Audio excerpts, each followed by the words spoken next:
Hello and welcome to Local SEO Today. I'm Roger Murphy. And I'm John Bong. We want to welcome our listeners today and welcome to our podcast. Today we want to talk about company culture, which is important because it is every company has one. There are great ones. There are ones that need to be improved, and this is really what John, you and I want to talk about today, which is sort of how to improve the company culture. Yeah, it's definitely something that a lot of big organizations, brands have cultivated and learned over the many, many generations or decades or years in business. But as a business that is a solopreneur, or when you're a small business owner that has maybe 5 or 10 employees, it's good to start harvesting a good company culture because it gives you the ability to really refine your message, your core values, your why purpose, and really ensuring that everyone who's a part of this same journey of yours, part of this organization, they follow the same kind of values that you have. Exactly. I saw a great definition, John, recently, and it was basically company culture it's shared values, it's shared attributes and the characteristics of an organization. So to your point, it's really about, if you're part of a company, sharing the same values, it really helps in many different ways, doesn't it? And it also helps cultivate good, loyal employees, motivates them. Also, sharing that you actually care about them, like not only in it for the business purpose, which could be for revenue or whatnot, but you're actually trying to harvest them to be a better version of themselves, right? So it's much more. So today we're going to talk about 5 ways to improve that. Right. And the first thing we're going to talk about is making the well-being of your employees a priority. So that's a really good topic because if you look at your business, are you a solopreneur? And when you hire the next person, it's basically an extension to you. They have to know what you believe in, how you transact with customers, how you perceive your business, for them to instill that to the prospects or customers or customer service. So the well-being of your employees are very, very utmost important. And I think for that, it's also meaning that it's a safe work environment, right? So safety is important, making sure that they have the comfort of being sick or working from home or mental health, and understanding like what makes them want to come to work and a desirable work environment. And it's not necessarily productivity, but it is having the right tools, being set up for success for sure. And to your point, John, in terms of making sure they feel safe in that environment. So and I know we're going to get past all this COVID. It's going to be with us for a few years. But when people get back to business and maybe in physical buildings, you could talk about safe workplace just in terms of safe parking, well lit, that you respect that your employees want to feel comfortable and safe when they're coming to work and when they're at work. Exactly. And you have to look at the best interest as if you were that employee, right? And what would you want to make it feel like you want to continue going to that workplace, right? Especially if it's a physical location. If it's home-based, it's a little bit different.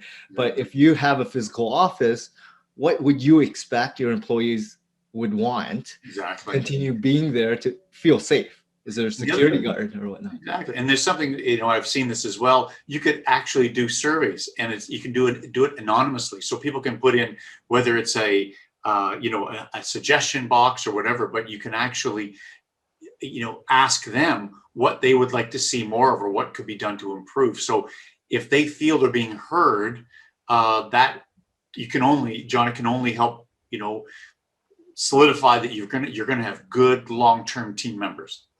And that's, again, we're in the service-based kind of business.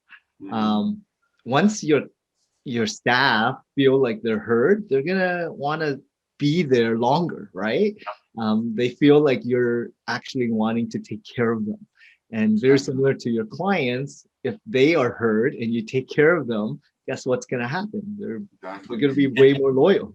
And there's many, and people know this, I'm sure, and have probably heard this before, but employees, many of when they're surveyed, one of the biggest reasons they stay where they are is because of fellow employees, and it's like-minded people they're friends with, it's their social. So all these things in terms of making sure you've got a great culture going, the people feel they're part of a family, part of a team, and they can express themselves, but they feel like, this is a great place to work. Exactly. And that's perfect, because we're going to talk about number 2, hire people based on the who fit your culture. Right. As opposed to trying to hire for the skill set that you need. Exactly. And we kind of made this mistake when I first started as well. I didn't know a lot about SEO when I first started this agency, but I hired a lot of technical people that wasn't really in alignment with my values, my culture. And I kind of changed the whole company culture after making a lot of mistakes early days, to really harvest what I believe was a good personality traits that I wanted to harvest and portray with not just staff, but clients. Yeah. And really, it is top down. And I give you a lot of credit, John, because, you and I have been working together. Well, we've known each other for over a decade, but in this particular company, I think I'm with you. We've been working together for 5 years, but I definitely see, and I hear you speak all the time, as owner of the company, you speak to the core values, what your values are, and you disperse that, you put it into the team. It's a family, and everyone understands what the culture, what you're striving for. So I think that is, all credit to you that you've really mastered it here. So I think that's great. And I think it's all about like being naturally harvesting it in your business, right? Yeah. People can tell, especially if you're the leader and you're the owner and you're hiring for the wrong reasons, right? Or you're trying to instill things that doesn't really fit that person. Sure. So when you're hiring people, it's so critical to hire slow, ask the right questions, really do the full on reference checks, and vet properly, and really make sure you hire right. Because a wrong fit in terms of the hiring process, it's very similar to taking on the wrong client. It's going to be more of a headache or more nightmarish. Yep. It's going to give you more stress and cause a lot of friction internally as well. Yep. So understanding, like, making sure it's a good fit and it's in alignment with what your whole vision and your values are in the company. Well put. And I know you've actually spoken to some of your, directors of hiring in the company. I know you've put out to them before, when they do some interviewing, you ask them, is this someone you would want to spend time with? That's, a key thing. So you really want to make sure you've got like-minded people that have a nice fit, that they're going to, have a good relationship working together. And usually people gravitate towards people that are similar to them, right? Mindset wise, hardworking, just value wise, right? And families first, their education is probably similar, their profession, the way they are perceived is similar. So understand that. And like you mentioned, it's like gut check. Yeah. Find out, would you go for coffee, lunch, spend a weekend with this kind of person and not get irritated by them?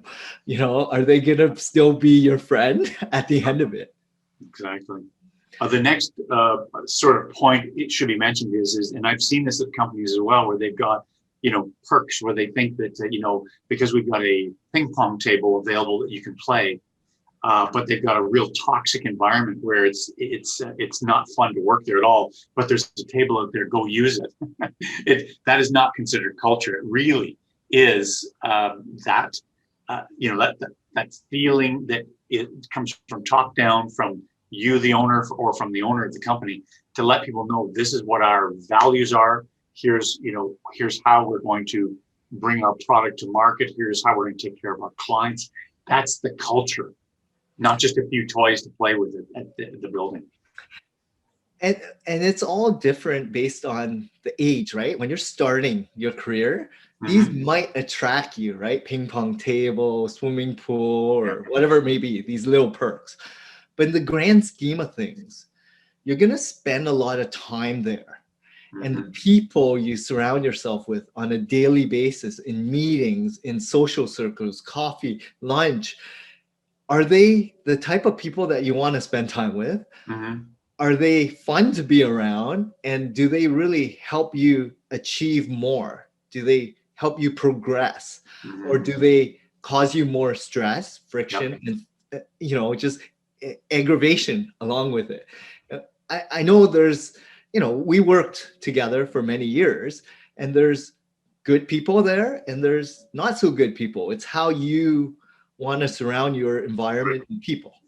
And that being said, we were working in a big corporation too at the time, so there's hundreds of people, and yeah, you really do see there's people that you would spend time with and ones that you would prefer to spend time with. So, but that idea of finding like-minded people, John, I think it pays dividends for sure. Yeah, definitely. So the fourth thing that I want to talk about is engage your employees. And Mhm. what I mean by that is really get to know all your employees, not just on a business level, but also find out like what's going on in their life outside Mhm. of work. Like get to know their like not too personal, but what are their social interactions? What do they do for fun? Where do they hang out? Like what Mhm. are their social circle look like? What are their hobbies? Yeah. Because for you to do a better job to help them be the best version of themselves, you need to really understand who you're dealing with, right? Yeah. Who is on your team. And from the standpoint of getting to know your employees, uh, I believe it is almost, John, a sign of respect for your employees that you, as owner, or you as their supervisors, superior, their boss, or whatever, wanting to understand them, what makes them tick, what they're about. It just makes people feel like, you know what, they value me and they want to know about me, the person. So that I think that again, I used the term a few minutes ago about paying dividends, but I really think that pays dividends. And all of a sudden you've got staff that are loyal, they know the culture, they're not going to leave, they're being productive. It it cannot help but help the business to thrive and grow. So And then once you personalize and humanize people, then it's not like a commodity. It's not like, you know, a, a thing, right? You need to make sure that you add value in everyone's lives. mhm. Give them things that they want, right? Like, Yeah. what are their interests? Try to customize it so that they can get rewards from it. Mhm. Motivate them, help them achieve more by learning about them, Yeah. getting to know them. And it's so important. And this is what we've learned in sales all these years, right? Mhm. It's all about same thing with staff or employees, right? Like get to know them. And once you do, you're gonna have fun. Like Mhm. life is about social interactions and relationships, right? Get to know people and humanize them. Yeah. Okay. And the number five that we were going to talk about, John, the fifth point around this culture thing is to promote the work-life balance. It's easier said than done. And there's, as we learned in the corporate world many years ago, they talked about the needs of the business. But the truth is, it's needs of the business, but it's balanced with the needs of the employee too. Yeah, and I think timing is everything as well, depending on your life stage. Hmm. You need to understand, there's employees that will fit you for the right time of their journey as well.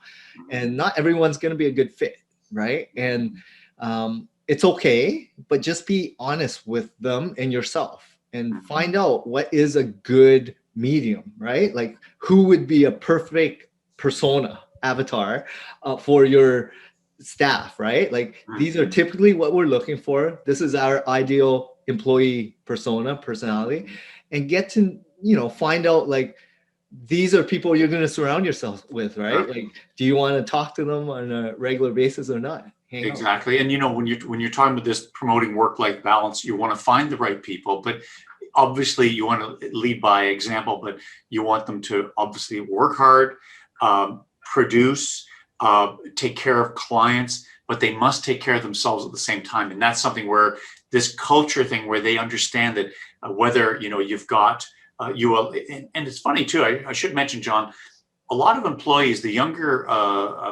generation, I've read this and I've heard this over and over. It's not about the money. Money, yes, is important, but it is other things, and you really could put it under many parts of the umbrella of being a great culture. And it could have to do with personal time off to go after endeavors that are interesting to them, where they can spend some time. But maybe they can manage themselves, or it can be flexible. But it's all that allowing them that work-life balance. Exactly. It's very similar to like your lifestyle, right? It's a choice. Yeah. A lot of people have choices that they have to make in terms of where they live, how far they need to commute to work, who they surround themselves with. And it's the same thing with work, right? So make it an environment so that your employees actually enjoy the work aspect and the life aspect of it all, and humanize it all. And so that they actually are embracing it all, so that they feel like they're having fun. They're enjoying the process, enjoying the people they are surrounded by, and the work itself has to be enjoyable for them. Mm-hmm. There you go. Well, I think we've covered it, John. Well, thanks a lot, Roger. That was fun. John, thank you. And thanks to our listeners today, at Local SEO, talking about improving culture. We can certainly talk more about it at another time, but this is a great starting point, and I appreciate your input, John, and we'll talk again. And thank you for watching Local SEO today. Thank you.